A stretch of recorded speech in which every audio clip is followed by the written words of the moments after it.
You have no right to meddle in the game of real estate unless you can crunch the numbers. And I've been pounding Carson on numbers. So this week I've given him a challenge. I said, I need you to go out there and do game plans with total strangers, but this time don't use adjectives, use numbers. And if he doesn't get this one right, the punishment is gonna hurt.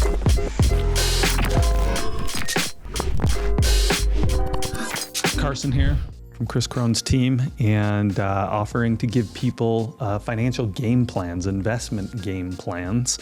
I've done some successful investing myself, and Kris has taught me, how to dive in and look at someone's situation and say, what could we do to hit your goals? I have to start by saying, though, that I am not a financial advisor.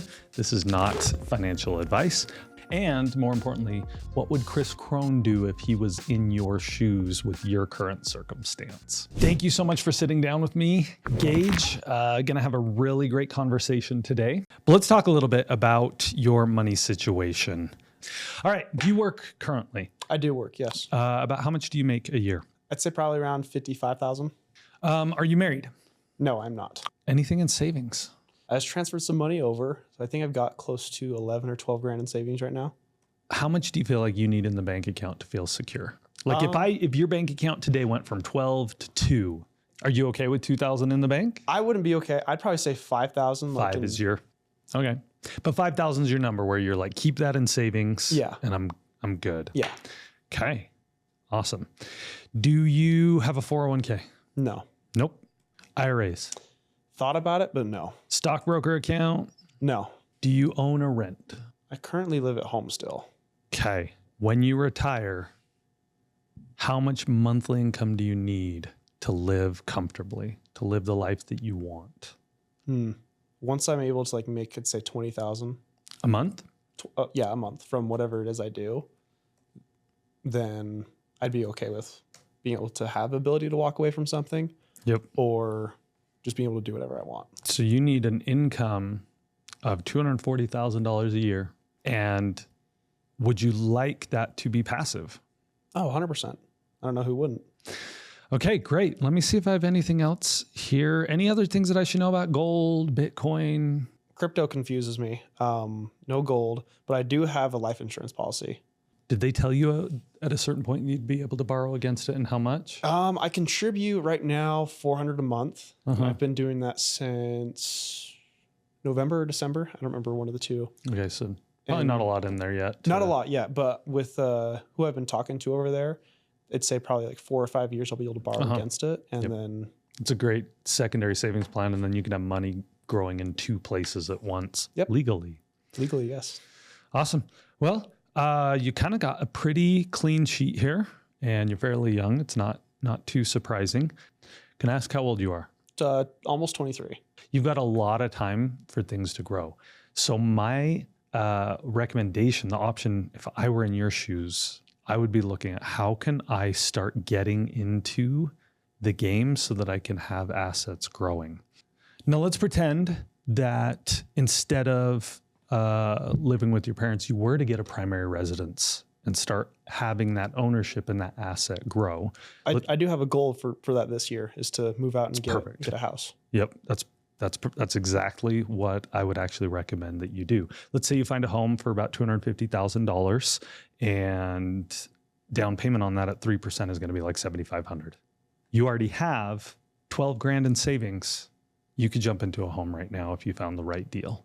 Now, the key is finding the right deal, because when you're buying investment properties, you're looking at some very specific factors. We buy in, Kris buys in the best markets, and there's some reasons why. When you're buying a primary, you're going to be battling lifestyle and future gains. So can I interject really quick? Yeah, for sure. Because I want a single family house. I'd love a yard, and my ideal life in the next year and a half or 2 years. I got a house, I got a couple of roommates, and then I've got a dog in a yard. You said it all right there. I've got roommates, and those roommates will be what? Paying rent for me. Paying rent for you. So they're helping pay down your monthly cost on the home. Most people, their largest expense is going to be their mortgage or their monthly rent. The beautiful thing about a home is every dollar you put into it, even if you're paying interest, because appreciation ends up being worth more, you're going to get everything you put into it back when you sell. So if I were in your shoes, I would be looking at houses and not asking, where do I want to live? Does it have the yard I want? Does it have the dog I want? Maybe those things will come with it, maybe not. But you should be asking yourself, would this become a good rental when I move out? Now imagine, Gage, that you get into a home now, pay that 3% down because it's a primary. You live in it for several years, pay down the mortgage, it appreciates. Instead of selling, you jump into another home and turn it into a rental. So like when you said like, you know, until you can sell a house to be able to turn it into two, I can do that with like a townhouse. Like I personally, like I don't, and again, this is all my, not enough, what's it called? Knowledge in this space. But like, are you saying I could turn a townhouse if I hold it for long enough, turn that into two properties? Yeah. Even though it's a townhouse, like, it doesn't. So let's run some math here. Let's say you get a townhome for $250,000. Let's get a payment calculator here. 30-year. We're looking at 6.5 interest rates, which is hopefully where they're going to be at. You're going to be paying about $1,500. Let's call it $1,650 with insurance a month. $1,650. So you're going to be paying that every month. A portion that's going to interest, but a portion that's going to pay down the principal. Principal meaning how much you owe on the house for that mortgage, right? That $250,000. So let's say in 5 years you turn around and sell it, and instead of selling it for $250,000, you sell it for $280,000, right? You've made $30,000 over the course of those 5 years, and let's see how much you would have put in over the course of 5 years. You'd put about $100,000 into it if it was coming out of pocket over those 5 years. But now, does that make sense? So you're paying a monthly payment of $1,650 a month. Over 5 years, $1,650 times 12 times 5 is about $100,000. Okay. So if the townhome appreciated that much, you'd get it all back, right? Mm-hmm. But you have a beautiful thing going for you where you want roommates. How much do you think you could charge a room for rent to those roommates? I think I'd want to divide it up like enough so it's like if I do have to pay, it's like as much as them. So you want to divide it evenly, divide it by 3? Yeah, let's divide it by 3. Like let's say it's or if it's like a 4-bed, 2-bath townhouse. Yep. So that changes what you're paying a month to $550 a month, $500.50 a month. Okay. You're paying that much, which is about $30,000 over the course of the time that you're in there. If you can keep tenants in there the whole time, you're only going to put about $30,000 in it.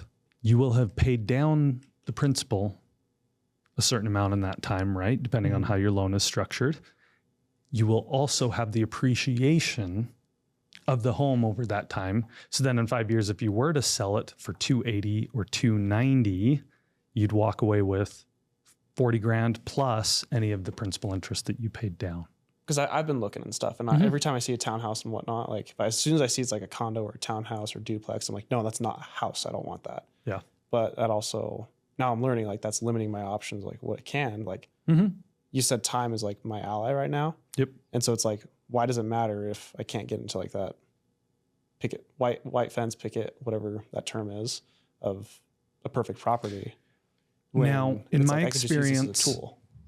Townhomes and condos are not going to appreciate at the same rate that a single family home will. Okay. I think you're right there. However, I think being in the game is more important than waiting for the perfect thing to come along. As long as you're not going to be upside down on it, and as long as you're not going to buy an asset that someone isn't going to want down the road, you're going to be okay because it's all paying down the principal. And when you go to sell, you get a large chunk of it back, if not all of it. Okay. Here's the difficulty. You're in a situation right now that's really interesting, that home ownership right now in America is really difficult. The median home price is like $450,000. Now, Utah is pretty expensive because a lot of people, after COVID, everyone from California, Washington, and Oregon, they moved in, and tons of people just flooded into Utah from California, and it's driving home prices up. And on top of that, where interest rates at? 6.5%. Between 6.5 and 7 right now are interest rates. Okay. And that hurts.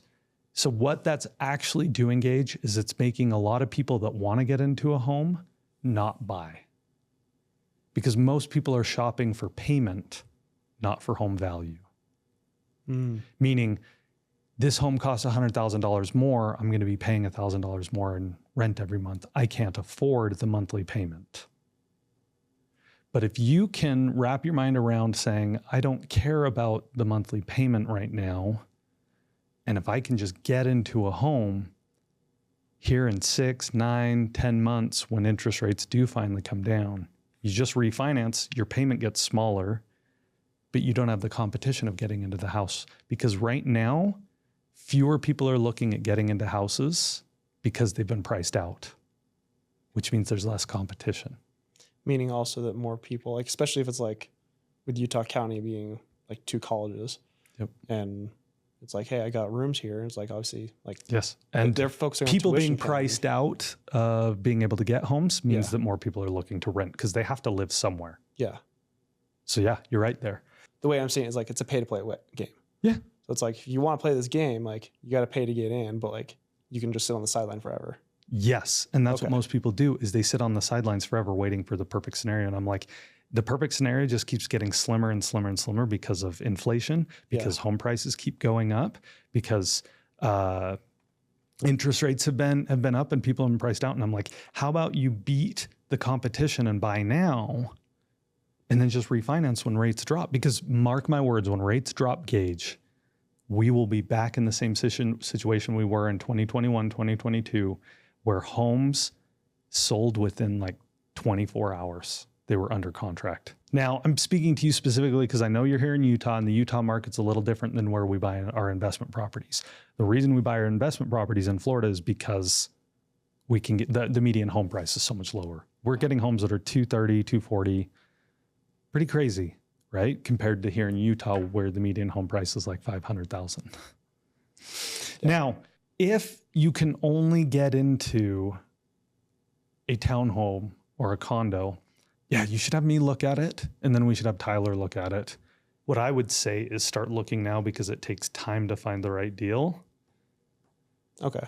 And I'm telling you, if interest rates drop, you'll wish you had pulled the trigger sooner, Gage. We don't know when rates are going to drop, but if they drop sooner than you expect, the bidding wars come back. And then I lose my spot. You'll just regret it. You'll be like, oh my gosh, I'm competing with 10 other people for this house, and they all are putting in full price offers, covering closing costs, offering to cover realtor fees, offering to say there's crazy things that people put into their contract where they'll be like, I'll even go 20,000 above asking price. If someone else is offering you more, they put these contingency clauses in their contract. Mm-hmm. It's nuts. And the moment it becomes a seller's market again, you'll regret it. And right now, the seller's market has softened. So get in now.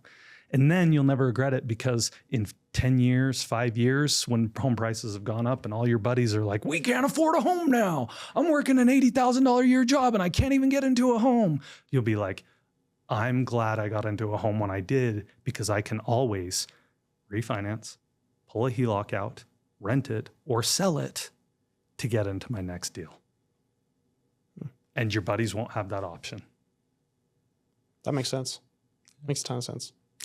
You don't have a lot of things weighing you down right now that you have to be putting money towards, healthcare for kids, school, activities, while you don't have any of that, keep saving and then get into a house as soon as possible. Just make sure it's the right buy. Okay. And I can put you in touch with a realtor that I think would really help you out with that. Sweet. I'm joined today by McKay, who has agreed to sit down and let us kind of dissect him financially. Well, how about we dive into it? You good? Let's do it. Okay, so I'm just going to go through a number of things and we'll kind of see where you're at. Okay. All right. Do you have a current income? Yes. What annually on average? Annually, I'm working 2 different jobs that adds up to about $45,000, give or take, right now. Okay. Does your household have a second income? Do you have a spouse that works? My wife has her own business where she does a few things. It brings in just a few $1,000s each year right now. So it's like 10, 12,000 a year? 5 to 10 probably. Okay. Yeah, hoping to see it grow though. Cool. Do you have a 401k? We've got about 15,000.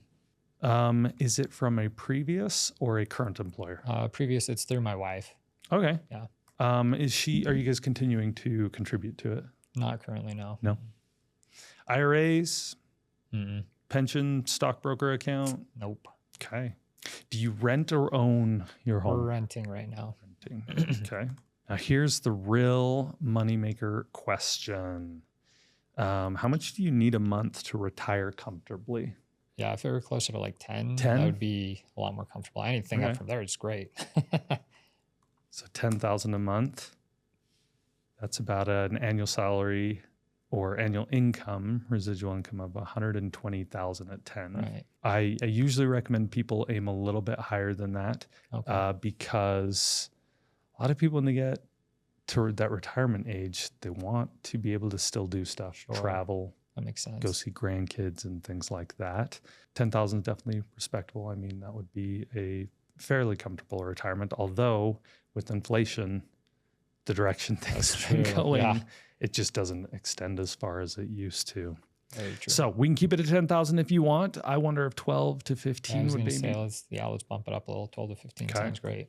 I would say that in your current circumstance, McKay, you are kind of in a start out mode where it's not like there are tons of assets just sitting here.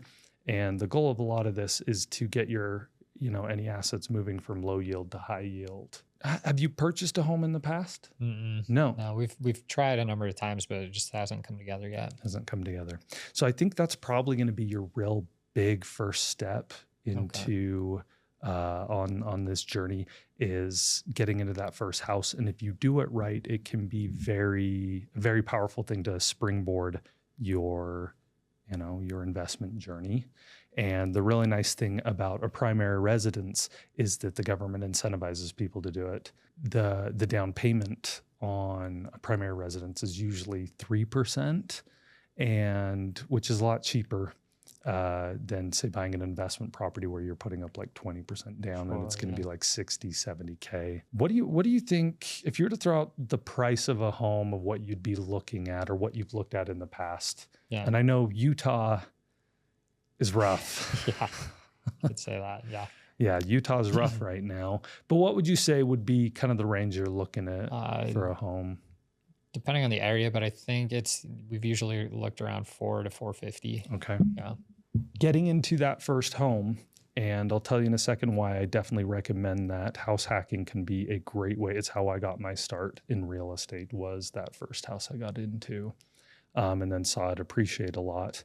That 4 to 450 range, you're probably looking between 12 and 1350 or 13,500, 12,000 to 13,000 on a down payment. And that's at 3%.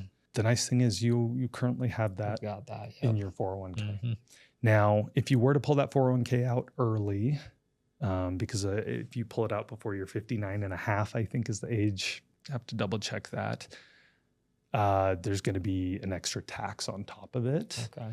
Does it matter if you're a first time home buyer? Sometimes they'll go as low as 1% on a first time home buyer. There is some legislation being proposed to help people get into homes that gives grants. Okay. That could help. There's tax credits when you're doing buying your first home, but then you'd probably want to look at the benefits of an FHA loan. They can help cover it. And I believe through FHA, there was a time you could get as low as a 1% down payment. I think currently eligible applicants, the FHA program is covering up to 3.5% of the purchase price, which in effect brings down what you're coming out of pocket for it. What I would be doing if I were in your shoes. So they did a study and they found that there's actually a lot of people that became millionaires kind of like on accident. And there's like even a book about it, Accidental Millionaires. And what they found is there's a number of people that they didn't buy any mansions or anything huge or any big special assets, but they bought homes. And then when they moved out of that home and moved into another one, they didn't sell, they held on to the asset and just let it continue to grow. And I like to have that frame of mind when talking about someone doing their first time getting into a primary residence, because if you can buy with that in mind of saying, I'm going to live in it for now, but I'm eventually going to turn it into a rental and turn it into an investment property, you're kind of not unethically or illegally, but you're kind of skirting that 20% down that you normally have to do on an investment property because you live in the home for a few years. It's a primary residence. It's all above board. But then when you move out, you can totally turn it into a rental. And now, without having saved, $60,000, $70,000, which is what it'd be if you're paying 20% down, Right. you now have an investment property. And what I think a lot of people don't understand about single family home investments is the safest ones are some of those starter homes that are like 3-bedroom, 2-bath, 1,500 square feet, nothing huge. And the reason for that is if you think about everybody who's looking to buy a home in America, like as a pie chart, the number of people that are looking to buy a multi-million-dollar home is going to be a relatively small wedge. Right. Yeah. Right? Makes sense. And as the homes get bigger, that wedge gets smaller. Whereas those first-time starter homes actually have the maximum number of people looking to buy that, which means when you do come to exit, you've got options. So interest rates are like 6.5, mortgage rates are 6.5 to 7%, depending on number of factors and if you're going to buy down the rate or how long the loan is for. A lot of people look at that and they're like, I don't want to buy right now because they're shopping monthly price, right? The monthly payment. Yeah. And the higher the interest rate, they're going to be paying more each month. Silver lining of high interest rates is that has actually pushed a lot of people out of looking at homes right now, which means there's less competition getting into a home right now and more competitive on price for the buyer, right? It's not as strong of a seller's market. My concern for a lot of people is that they're waiting for interest rates to drop, not realizing that when they drop, and first off, do we know when they're going to drop? We don't. Right. It's really hard to plan around that. I hope it's soon, but we just don't know what it's actually going to be because it's the government's only lever to fight inflation right now. Use this as a time to take advantage of low competition. Right. Like at least be out there looking and see if an awesome deal pops up. And then if I were in your shoes, I'd be asking myself, what kind of sweat equity am I willing to put into this? Maybe I can find something that's not super nice, but if I'm willing to put some work into it, I can turn it into something nice. And then it's kind of like a long-term flip where I live in it for a while first, and that sweat equity. And then by then rates will have dropped, competition is back up. And when you go to sell, you'll have benefited from all that appreciation. They say date the interest rate, but marry the purchase price. Okay. Meaning that the interest rate can fluctuate, and if it drops, you can always refinance. Sure. But you may be able to get a home right now that you couldn't get when interest rates drop because of such intense competition. So my recommendation would be keep saving. You've got that $15K. It could be a down payment, and putting into something like a primary residence, it's beautiful because you're not just throwing that money away. You're putting it into an investment that will appreciate. And then when you go to sell or turn it into a rental, now you're getting all that money back. So that would be my recommendation for you in your current situation. Just keep saving, and I'd start looking. I think your goal should be to get into that first primary residence to start that journey. I like it. Any questions? Any thoughts? I think what we had been planning to do was if we could get into just a house like you're talking about and put a lot of sweat equity into it, and if we can get to where we can rent out the basement and have that kind of covering It's golden. with the mortgage a little bit, that's kind of been our plan if we can get that to work. Yep. Every one of my houses that I've lived in has a basement apartment Yeah. because that subsidizing the mortgage, and rents aren't high enough in Utah where you can cover the whole mortgage with it. But man, At if least you a can good cut it in chunk. half, Yep. if you can cut it like by 2/3, change your life. Oh yeah. It's like, it may open my eyes to where it was like, it's just as good as getting a raise at work, cutting my expenses that much. That's a Right? really good Like, point. Yeah. It's mathematically, it nets the same, right? If you cut $3,000 a month, well, now that's $3,000 a month you don't have to earn. It's really, really smart to go that route. I think that should totally be your plan. Find a house with a mother-in-law apartment. I like it. Awesome. Okay. Okay. Thanks, McKay. You bet. Thank you. Welcome, Christine. Thank you so much for hopping in and doing this with us. We seriously appreciate it. And the goal here is to do a bit of a game plan and to say, if Kris Krohn was in your shoes, what would he do with your given circumstance? We're going to get a little bit financially naked, but it will really be helpful. Feel free to use round numbers. We don't need to be super specific down to the penny, right? Perfect. Yeah, let's dive in. All right. So one of the first things that I want to talk to you about is, how much do you need to retire? Where you're like, if this was coming in every month, you not only would be happy, but you'd be like, yeah, that's the lifestyle I want in retirement. Yeah, my husband and I have a fairly simple lifestyle. I think 7,000, 8,000 All right, good would job. be great. So to do 7,000 or 8,000 a month, you're going to be, that's equivalent to about a 96,000 or a 100K a year income. Yeah. Which is great. I think a lot of people undershoot what they need in retirement. And again, I think they do that because they're settling, not necessarily because it's the lifestyle that they actually want. So you want to maintain that like basic 6-figure income. Great. So let's look at how we can get you there. Sure. Okay. Let's talk income. Do you currently work? I do. What's your annual salary right now? So I make about 100,000. Okay. So you're there right now, and we don't want to lose that lifestyle when retirement comes. There I you get go. it. Does your husband work?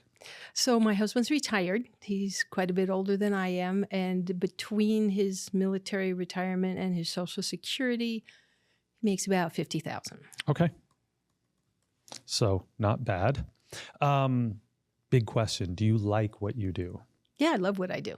Okay. So you're not like in a rush to be like, I need out of this job. No, not at all. In fact, I haven't really given retirement much of a thought because I'm in a place where I feel I contribute and it's just a good lifestyle for me. Yep.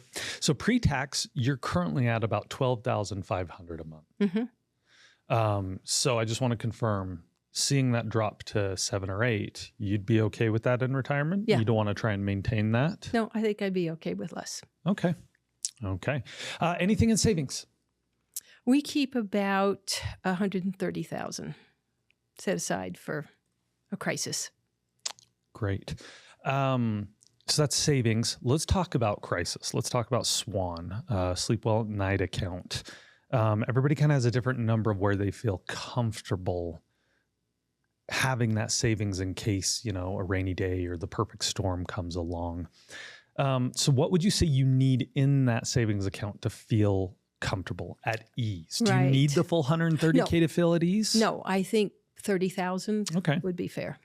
Do you or your husband have 401ks? No. Nothing? Nope. IRAs? Nope. You already talked about pension and Social Security. Do you have a stockbroker account? No. Any annuities or anything like that? Great. Do you currently own or rent? We own. You own.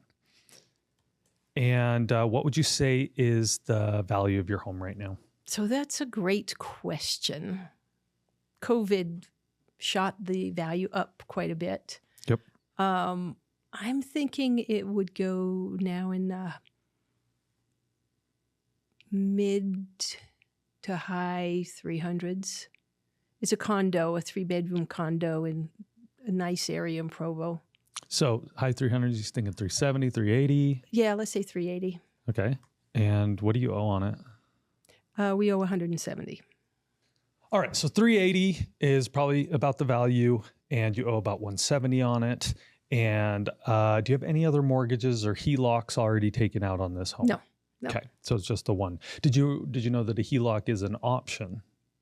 Yeah, I know it's an option. I've never really considered it seriously, though. Okay. So yeah, the bank will, because it's secured by a hard asset, the bank will give you a line of credit that's essentially like a credit card with a really low interest rate by comparison. I recommend people have a HELOC on their house, whether they're going to use it or not, because it's just one more option, and they're really easy to set up when you go through a credit union. Really easy to set up, and if you never use it, it never costs you anything. But then if you did need cash fast, you have it as an option. Now, I do highly recommend that if you are going to get a HELOC, you don't use it for lifestyle. That's accruing more consumer debt, and we don't like consumer debt, but investor debt where you're actually investing it somewhere that makes more than the interest on it is a smart move. So just rough numbers, because each credit union and bank is going to be a little bit different, but rough numbers, you could probably get about $130,000 in a home equity line of credit on your current house. Do you have any investment properties or anything like that? No, we don't. That I should know. And about gold, Bitcoin, anything fancy? Nothing fancy. Nothing fancy. Have you thought about real estate? I've toyed with it from time to time, but haven't really thought about it as an investment. Yeah. Yeah. And I mean, you know, Kris Krohn, and he's very bullish on real estate. Oh, yeah. Do you understand why he sees real estate as such a powerful vehicle? Why don't you tell me? It's because of ROIs. Great question. It's because of ROIs, right? You putting money into a 401k, it's at max earning like 5%. Actually, right now is a really interesting time to be talking about it because the stock market is dipping hard right now. And so a lot of those investments, when you average out the ups and downs over time, the earnings are really, really small. And it just doesn't give you a lot of time to double your investment, right? It's going to take a good 14, 15 years to see your investment double inside of a 401k. Whereas in real estate, if you're buying in the right markets the way Kris does, you can compress that time. Compounding interest is sometimes hard to calculate because it grows with time and you're factoring in the interest every time you redo the math. So someone really smart came up with this rule of 72, which is a simple way to determine how long it will take your money to double given a specific ROI or return on your investment, right? So at 5%, you're looking about 14 and a half years to see your money double, okay? That's a pretty long time considering that we only have, 60, 65 years before we're retired to make our money work for us. The first 20, we're not working. So it really you only have time for your money to double 2, maybe 3 times. Now, if we look at real estate and we use the number 25% return because that is what Kris has been earning on his real estate, the average through most of his investment career. Although, like you said, 2020 numbers really shot up there for several years and have pushed our average to about 30% annual ROI. But let's stick with 25. Any idea how long it takes your money to double when you're earning 25% ROI? Tell me. You actually double it in 2.8 years. So in just under 3 years, your money can double. So I actually think looking at real estate would be a big part of achieving that goal of, $8,000 a month. Because right now you said your husband's already retired. You're going to get that $50,000 a year pretty patent. Like it's going to happen. It's already happening. What are the plans for you when you retire? Because I don't really have any other retirement plans besides Social Security, then real estate could become an excellent augmenter for that. Yeah. So I'm just looking at your numbers here, and in savings, which by the way, your savings isn't earning a lot. Savings accounts don't tend to have a big interest rate on them that you're getting for that. But you want to keep 30,000 in the Swan. Yep. Feel safe. So you have about 100,000 there that you could invest. Mm-hmm. Okay, so just in what you currently have kind of set aside, assets that you could get working for you, that's about $234,000 that you could dump into real estate and start having those returns. And let's just do a simple compound interest calculator. And if we take that and if we put it into real estate, and we're not going to play with 20 years because you probably don't have that much time based on your husband already being retired. And so let's just say you let the real estate grow for 10 years before you start doing anything big with it. Any idea what you'd be getting at the end of those 10 years on 25% ROI? No, what would that be? About $2 million total in the account. And then when you subtract your initial investments, $1.9 million in a relatively small amount of time. Now, if I change that and we just put that into a 401k at 5%, it's only about $400,000. But once we subtract your initial investment, it's about $150,000. So which sounds prettier to you? Well, that's sort of 1.9 million, sort or of a the no-brainer. sort of a no-brainer, right? A lot of people look at this though, and they're like, yes, but there's a lot more risk in real estate. And if you were to go out there and just try and make the real estate happen on your own, and you went to the wrong markets and you did the wrong kinds of deals, yes, I could see that happening. The thing that Kris has done, he's created a system that makes it very, very safe, where we're buying in markets below the median to mitigate a lot of that risk and to see that kind of growth year over year. So that's kind of what we're looking at. And if you were to take that, 1.9 million, and you were to dump it into an annuity, that's an additional $40,000 a year that you'd be getting from just taking that real estate and putting it into an annuity. But if the real estate's growing, why would you do that, right? You just let it continue to grow and reinvest it. And then one of the really cool things that I love about real estate is that it pays you along the way. So if you have a 401k or an IRA or some of these other investment vehicles, they're not paying you monthly. You only see the benefit when you pull it out, right? Otherwise, it's locked away and you can't touch it. But if you were to go out with this $230,000 from your HELOC and from your savings, you could probably buy about 5 houses right now. That's factoring in about a $50,000 down payment, which is kind of what we're looking at in the markets that Kris buys in. And if each of those is cash flowing, $300-400 a month, that's about $2,000 a month. It's about $22,000 a year that you could be earning on it right now. So the $2,000 a month, how much of that would be eaten up in the HELOC payments? So that's a really great question about the HELOC, and you're absolutely right. We'd have to know the interest rate and the term of the loan and whether you're making interest-only payments. But just doing some basic calculations and using AI, you'd probably be looking about $1,700 a month that you're paying in that. So your cash flow would actually cover the cost of having that investment. So you'd almost come out sixes, but owning 5 homes that are accruing that appreciation every year. So at what point does having these 5 homes actually benefit my lifestyle if I'm cost neutral for the foreseeable future? And I've been sort of dancing around this being sensitive, but how long until you do want to retire? So I'm 66. 10 years from now, I'll be 76. That's a little old than to say, oh, great, now I'm going to start traveling the world. For sure.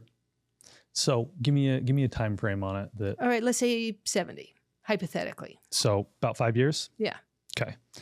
So in 5 years, earning 25%, you will have turned your $230,000 investment. And that's if we don't add anything else to it.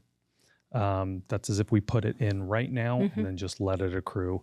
You're going to be looking at a total account balance of about $700,000, which is about triple what most people have in their 401k after saving up for their entire career.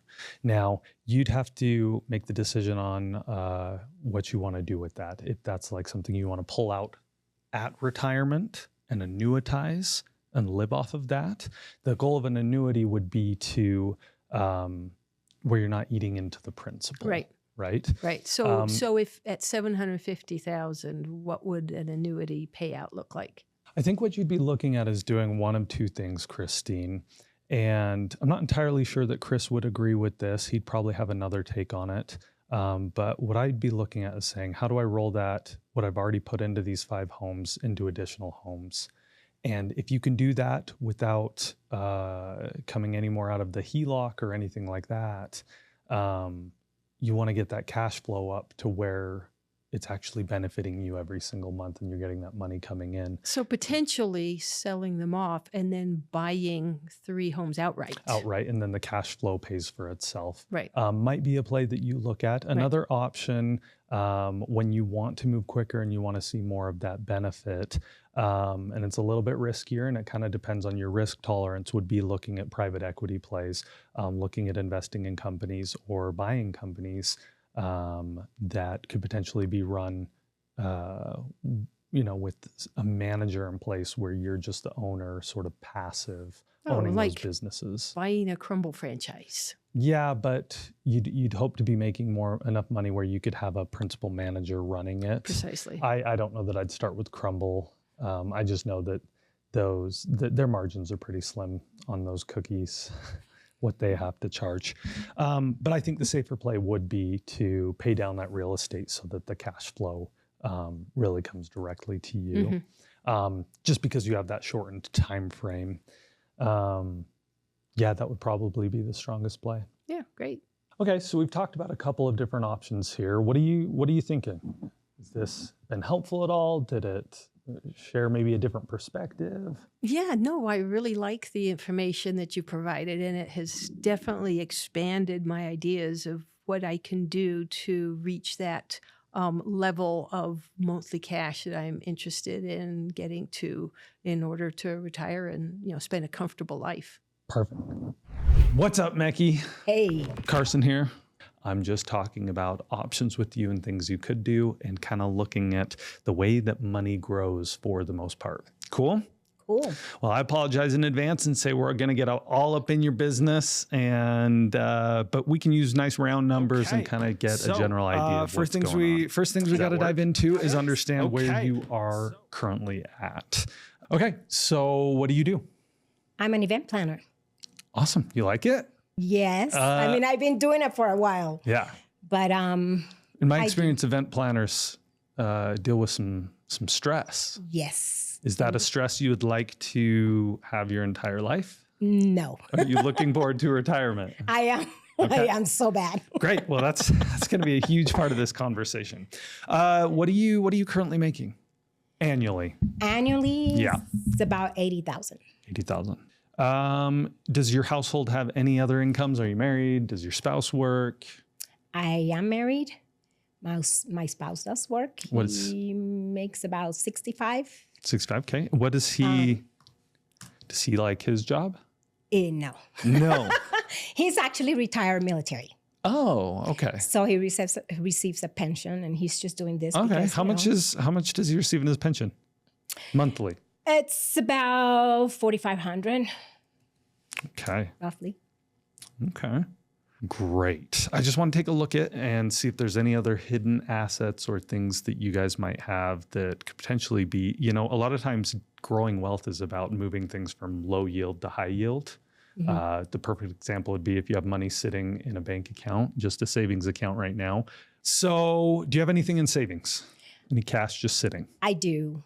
How much? Have about 120,000. Okay. Nice. Is this your nest egg?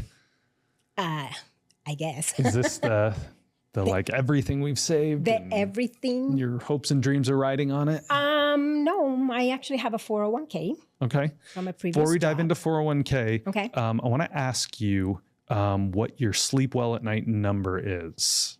I want to know, like, how much do you need in the bank to feel secure so you're not losing your mind? Because we could take that 120 and just go invest it all. But how would you feel if that savings went down to zero? No. No. Okay. So at what number does it start to feel better? What if we left 5,000 in there? Are you like, oh, I'm good? No. No. Okay. I got to have about 25,000. 20. So 25,000 in the bank account. You're like, we're pretty good. Okay. 401ks. You have one? Yes, I do. Okay. How much do you have in that? It's about 230,000. Nice. And is it from your current employer or a previous employer? It's a previous employer. Previous employer. This is good. Do you know why this is good? Why? Most custodians aren't going to let you pull money out of your 401k while it's actively being, they're contributing to it. You're contributing to it. It's still like in motion. It's called an in-service distribution, and most custodians don't like it if we're going to try and self-direct it. From a previous employer, there's a lot more that we can do with that 401k. So we'll get to that in just a second. Any other 401ks? Does your husband have one? He does this from his current employer, though. Current employer. How much? It's about 30,000. Are you still contributing to your current 401k? I am not. No. Okay. No. And is your husband still contributing to this? Do you know about how much a month he's contributing to that? About 500. 500 a month. Okay. IRAs? We have an IRA that has about 30,000. And then I also have some money invested in stocks. Stocks, okay. Is that like with the stockbroker account, or are you just managing it yourself? No, stockbroker. Okay. How much is in there? About 80. $80 or 80,000? 80,000. Okay. Are you actively contributing to the IRA or the stockbroker account? Every once in a while. Like yearly. Yearly, what would you we say? do about this the maximum 7,000. Okay. And what about the stockbroker account? Oh, that account. Sorry. Okay. So stockbroker 7. What about the IRA? Are you still contributing to it? Yes, we do about the same. Okay. Any annuities? Get rid of that. And then we got the pension, about $4,500 a month. Okay, let's talk about your house. Do you own or rent? Own. You own. How long have you owned the home? Oh, we're going to come up in 21 years now. Okay. Any idea what the home's valued at? Have you? I haven't, but the homes that are selling around me is really good for us. So the home value is a tricky game because at the end of the day, a home is only worth what someone's willing to pay for it, right? And comps can be deceiving, but just shot in the dark, what do you think? What do you think it could maybe get? I would say about 650. 650. And what do you still owe on it? About 71,000. Nice. Okay, that gives you a lot of options. Okay, anything else? Any Bitcoin, anything significant, any gold, cash under the mattress? Okay. No. All right, so let's take a look at this. I think the first thing we really need to tackle, and this is the part of the plan where most people aren't thinking this way, but when you retire, when you stop working, how much would be your ideal number? Like, what's your real number that you need monthly, not to just survive, but to live the life you want in retirement? Because currently, I mean, your husband's getting a pension of $4,500 a month. Apparently that's not enough because you're still working and he's still working. Well, I'm working towards that retirement though. But if $4,500 was enough, you wouldn't be working, right? Well, I'm still young, so I don't want to just sit at home. So that's one of the reasons why I'm working. Okay. But our mortgage is pretty low. For sure. And then we don't owe anything else. So we could, but to live comfortably, I would like about maybe $8,000 a month. $8,000 a month is what you're shooting for. So it looks like you guys are living right now on about $12,000 a month based on your income. But you're saying you'd be okay dipping down to $8,000. Okay. Savings, $95,000 is deployable, 401k. And respectfully, Mecky, I think your number of 8,000 is a minimum. I think that you will end up wanting a bit higher than that because your current lifestyle is 12,000 with a low mortgage and without a lot of other places that money's going to. And if you want to have a nice home in Florida, which you can get great homes in the right areas in Florida. Florida's, I mean, it's where we buy investment properties with Kris, is around Orlando because you can get some great prices there. So there'll be some options, but I have a sneaking suspicion that 8,000 probably won't quite do it for you. Okay. I think it might be your minimum and your ceiling probably closer to that 12, at least not changing your lifestyle too drastically from what it currently is. Okay. So do you have intentions of paying off your current house? Eventually. Yeah. I'm assuming you're chuckling because you already know that Kris has strong feelings about paying off your house. Do you understand why Kris has strong feelings about that? Yeah and no. No? Can I explain to you why? Because I think this would be a huge part of your game plan. Currently, Mecky, you could probably get into 7 or 8 homes right now, investing in them and having those growing for you. And I'll show you the math, but a big part of that would be the equity in your current home. And the reason Kris feels that way, about not paying off your home is you look at the numbers. Once you pay off your house, what can you do with it? Can you invest it? No, you'd have to sell it would be the only way, which maybe you're open to. So that may be something to consider there. But then if you're going to sell it, what's the point of, paying it down? Right. So it's a numbers game. Currently, if your home is valued about $650,000, and the maximum that the bank is going to lend to you on that, if you were to do like a home equity line of credit, is $520,000. That's about 80% of your loan. Now we got to subtract what you owe on it, which you said is about 71, which leaves you about $450,000 that you could do something with that. Okay, so in my world, a lot of times the down payment on these homes that we're doing is between $50,000, $60,000, $70,000. If you're investing in Kris's fund, and by the way, we do recommend that these investments are great options for you because they're going to outperform what you're doing currently with your home equity, outperform what you're doing with your 401ks and IRAs. The appreciation is just so good on these homes, and I'll show you here in a second, but that's about 5. Let me see. You could do 9 homes. So you currently, just think of it this way. You currently have about 9 homes in your current house that could be out there and accruing interest. They could be growing in your favor. And then if each of those homes is cash flowing, and let's be super conservative, because cash flow is gravy. Cash flow is not what we try and live on. The appreciation is much more than that.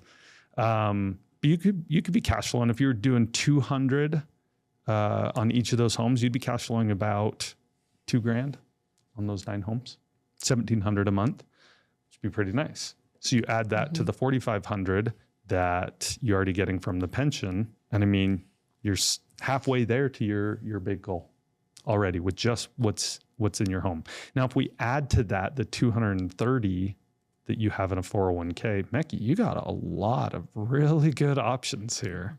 So there's not a lot we can do with the current 401k. Because, like I said, the custodian's not going to let you do typically not going to let you do an in-service distribution. And there's some weird ways around it, but they usually don't work. And so I'm not necessarily going to recommend that. But from a previous employer, you can take that 401k, you can self-direct it and put it into real estate without taking any of the penalties. So that's another $230,000 that you could be putting into real estate for a total of $680,000 that you could be putting into real estate. And the reason I say that is, take a look at this. What do you think you're currently earning on that $680,000 that you've got currently invested between your 401k and your home? From the looks of it, it's probably like maybe 5-6%. Yeah. That's about the average, and it fluctuates. But every time the stock market takes a dip or things happen, it really can fluctuate, which all investments can. But when you're only earning 5%, that fluctuation is a big deal. So if I take that $230,000 into a compound interest calculator and say we're getting 5%, and over the next 20 years, that $230,000 will turn into $610,000. If it's compounding, let's have it compound monthly. Actually, did you say 20 years? Yeah, 20 years. 230 turns into 623. 20 years, I'd be too old to do anything with that. But that's the typical working span that you have time for it to continue to grow before you're going to start living on it, right? Because while you're working right now, you don't have to eat your investment for it to grow, so it can just grow. So usually we say, working life, 20 years is a pretty good guess. But at 5%, that $230,000 will only turn into $623,000, which, take away the principal, you've really only earned about $400,000 total on that money, which, I mean, it's better than nothing, right? But it's not. But if you were to take that same amount, that 623, and annuitize it at 2%, it's like $65,000 a year. So that would be going down to just your husband's salary, just based on what you've got in your 401k. Now, for most people, it's like, well, it's better than nothing. We hear that a lot. Well, earning that 5% on my 401k is better than nothing. The question is there something better out there? And Kris Krohn's real estate that we go do in the top markets, he's averaging, honestly, because of the crazy appreciation over the past few years, we've seen it as high as 40, 50% annualized ROI on these homes. But we like to be conservative because we don't know what's going to happen over the next 20 years. So let's just say we're doing 25% and it's only compounding annually because it is real estate. That same 230,000, guess what it could turn into in 20 years? Do you remember our old number? 630, about 630 at 25% interest. Oh, wow. Tell me, oh, wow. That is a big difference. Between 630,000 and that 230 turning into what? Is it 18 million? Yeah, 19 million. 19 million. Wow. Now that's over 20 years and it's consistently getting that 25% ROI. And real estate, I mean, no investment is 100% perfect in just nailing that ROI every single year. But if you're taking the averages, it is a possibility. And that's why when Kris sees this, and now I'm getting it, that when I see this, I'm like, okay, this is a crazy trade going from 630,000 to 19 million. Which of these do you think is going to satisfy your retirement needs more? Oh, the 19 million. Of 19 million, right? Now we got to get this money working for you though. So that's the first thing I'm going to say is what you've got in your 401k would be super easy to roll over and just get it going in real estate. And then home equity. Should we take a look at that? So let's say that you were able to get a home equity line of credit for about $450. Let's punch it into that same interest calculator at 25% for 20 years. It's $39 million. Wow. There's a lot. That's why I say like you could jump into 7 or probably 10 homes right now if you wanted to. One of the things you got to remember though, the difference between the 401k is a no-brainer because if you can self-direct it, costs you nothing. The home equity line of credit is increasing your mortgage, which means your mortgage payment is going to go up. Yeah. But let's talk, what is it really going to go up? If you use That's what I was going to ask you or tell you that is your holdup on it. One worried. Yep. So let's say that you do a HELOC and it's pretty standard. Now, HELOCs nowadays, you can usually get a better, they'll loan more if you, it's a fluctuating interest rate based on what home rates are doing. Usually you're going to do it through a credit union. They're going to be a lot more lenient about it and it's going to be easier to get approved. You're going to get, 80% LTV. They'll be willing to work with you on that. So I'm just going to take that $450,000 of equity and let's say we use the entire line of credit. And it's on a 30-year term at 8.5%. What would be the payment on it? $3,000, about $3,500. So the question is it worth it to be paying $3,500 a month? What's your current mortgage payment actually? It's $1,220. $1,220, and you're just loving that. I'm loving it. Yes. So often when people are doing their math, they're basing it off what they have to pay monthly because it's like, that's the nut that I have to cover. So if you're paying $1,220, and what did we say that payment was?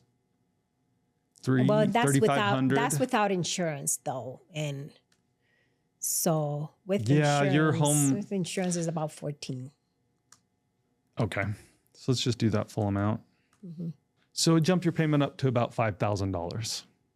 Which probably hurts, right? Yes. Let's talk a little bit about this because you still have a lot of options. You are still contributing about $7,000 a year to your IRA, and about $500 to a 401k, and another $7,000 to your IRAs. That's about $14,000 a year that you are still contributing.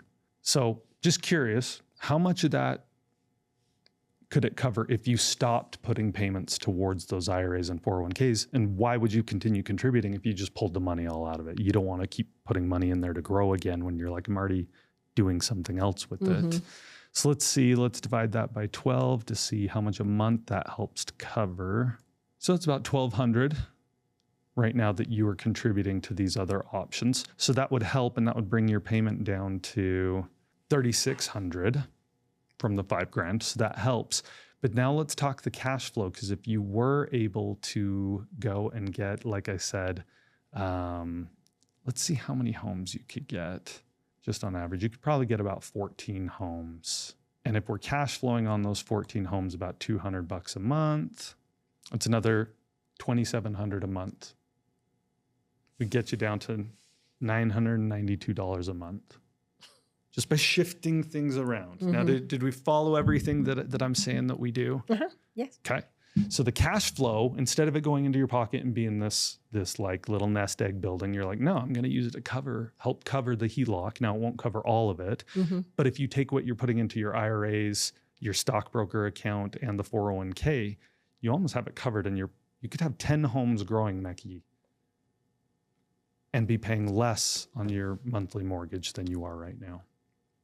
So the reason Kris Krohn does these plans is because once your money is moved into a vehicle that is getting a much higher yield, it can grow a lot faster, and we can get you to that retirement. And we're covering the nut of what it's going to take to do that with our current stuff and your current job. And then you have 10 homes growing, and in 10, 15 years, when you turn around and either pay off several of them or roll them into 20 homes, like, it just starts to accrue. And that's where these numbers like 13, 14, 15 million, 30 million start to become a reality. So that's what I would recommend you do. Roll that 401k into real estate. I'd find a way to take out that HELOC and roll that into getting homes as well. And maybe you want to start off more conservative and be like, I get that I could throw it all in, but let's start with the 401k and get 2 or 3 homes and see how it goes. And then maybe in 6 months, we get that HELOC and get a few more and kind of dip our feet in the water and start that rolling. That's what I would recommend. Okay. Sounds good. Thank you. Does a tune of 30 million sound pretty good to you, Mecky? A lot better than what I'm looking for right now. Love it. Okay. Thank you, Thank Mecky. you. So Carson, I asked you to do 5 different game plans. I wanted you to get a chance to meet with people, take the knowledge that you're learning from me and applying it to them to start showing them the opportunity cost of, well, here's what you're on track for, but here's what could happen if you start investing in real estate. I got to see how those game plans went, but I want to start with, how do you think they went? You know, the first couple were a little bit bumpy.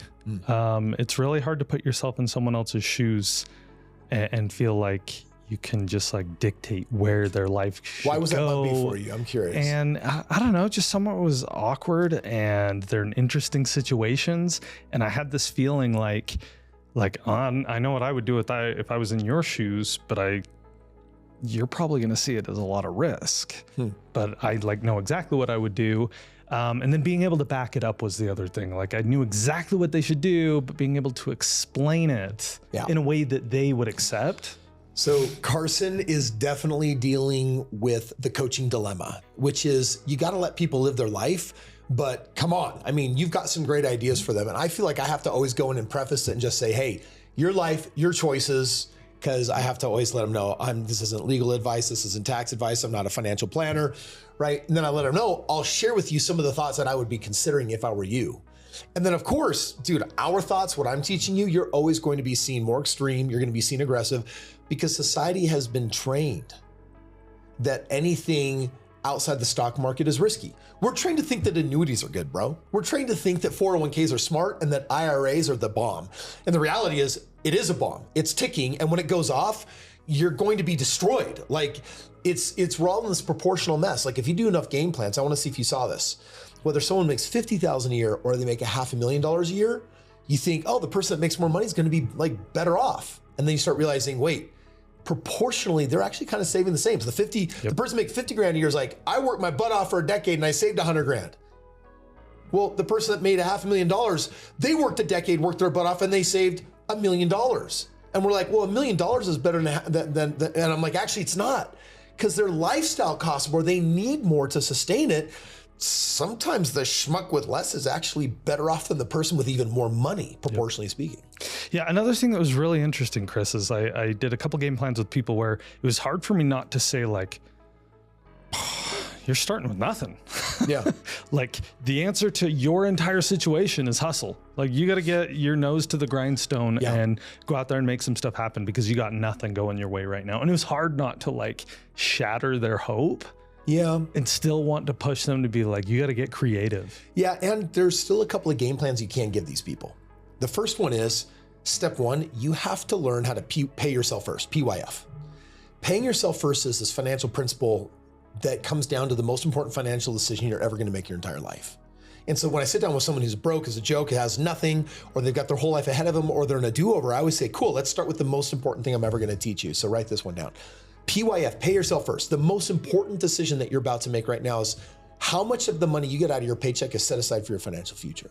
If they're check to check, then they've made an awful choice. But if they can find a way to save at least $1 in every $5, 20%. So the person says, well, my paycheck, is $2,000 every other week because they make 50 grand a year. Like, cool. How much of that are you saving? If they're saving $400 a paycheck or more, that's superstar status because it means that after a couple of years of saving, they've got enough money to do the second step, a house hack. Go get a really good deal on a primary residence on a 3% down payment that you're going to live in, buy it below market, and then live in it while its equity appreciates, and rent out the basement if you have something that you can rent out, just like you did, just like I did. And now that person's getting into a house measured in thousands of dollars versus tens and tens of thousands of dollars, and there's hope again.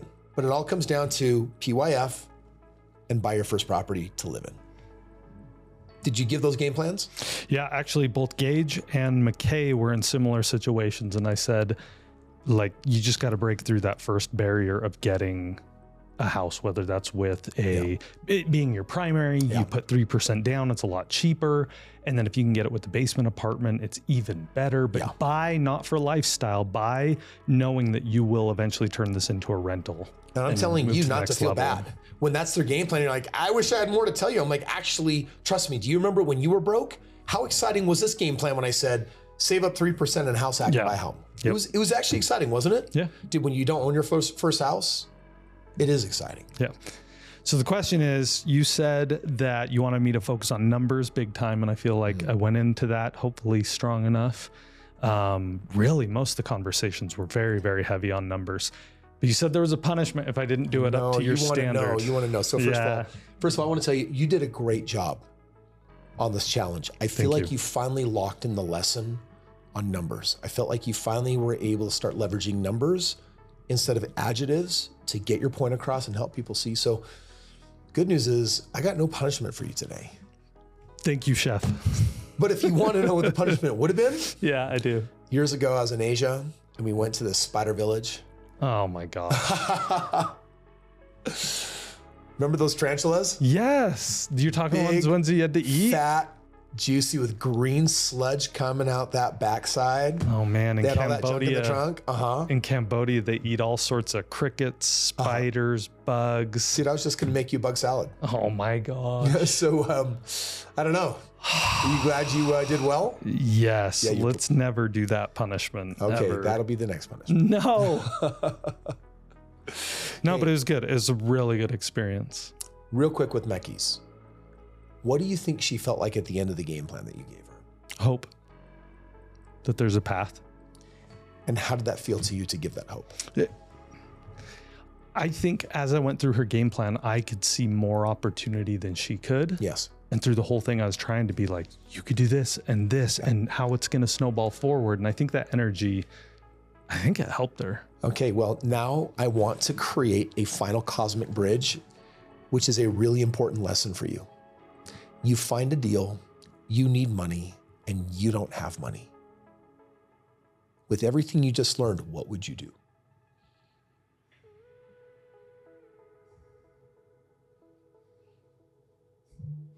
Can I help you out? Yeah. I go onto my social media if I were you, and I would drop this post.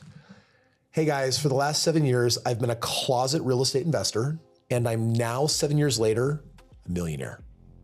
I just found my next deal. I'm going to kill it, but I don't have money for this one because I just bought some other houses. If you're looking to get in with me on the deal, if you have a 401k, an IRA, or equity trapped in a home or savings, I got the deal. You bring the deal. We'll partner up and we're both going to win. Who's in? DM me. Do you realize that right now you could do that? Yeah. That's why I had you do those game plans, because I wanted you to realize, because you were able to give her hope. As long as you have a deal, you put deal and hope together. Now you've got all the resources you always need to make money, whether you do or don't have a job. Just got to find the deal. I think you know a guy. Make sense? Totally. Yeah. I really want you to think about what just happened. Let this sink in deep. What does this actually mean for your financial future? It means that I'm not beholden to anybody to be able to go out there and make money on my own. Yeah. What's stopping you from doing 10 more deals with other people's money? Nothing. Just going out and finding them. This is that light bulb moment for me when I realized I will never financially be restricted ever again. I want you to think about the last 500 deals that I did. How much money did I use? None of your own. Yeah. So what's the difference right now between you and me? You have a little bit more track record than me. Outside of track record, who's made $1 million? I have. So it's starting. That's more than enough track record, bro. Yep. Yeah. So in just real serious, real talk right now, if I were you, I would go through your list and I would cultivate all your private contacts. And I would actually just put it out there out of curiosity and just say, who would respond to a brand new real estate millionaire that's done it in 7 years? And what if I sat down into game plans just to start collecting other people's assets so that I could find the deals that you can plug in that you have with me and just go do them? Mm-hmm. I wouldn't call that competing against the company. I would call that, I'm proud of you. But you got to pay your coordination fee. Is that something to think about? Yeah, seriously. It's powerful. I would hardcore meditate on that. That's literally like, let me ask you, if your life depended on it with everything you've done. Oh, I could go out and find 10 people like that. Yeah. Okay, you ready? Yep. Okay. My life now depends on it. Your life now depends on it. This day is coming. This day is coming when I'm going to invite you to be ultimately resourceful. And all you're going to do is make deals. Their money, this deal, put them together. And now you're making money with no money. That's where we're going next. You ready? Yep. Okay. Game on. Let's go.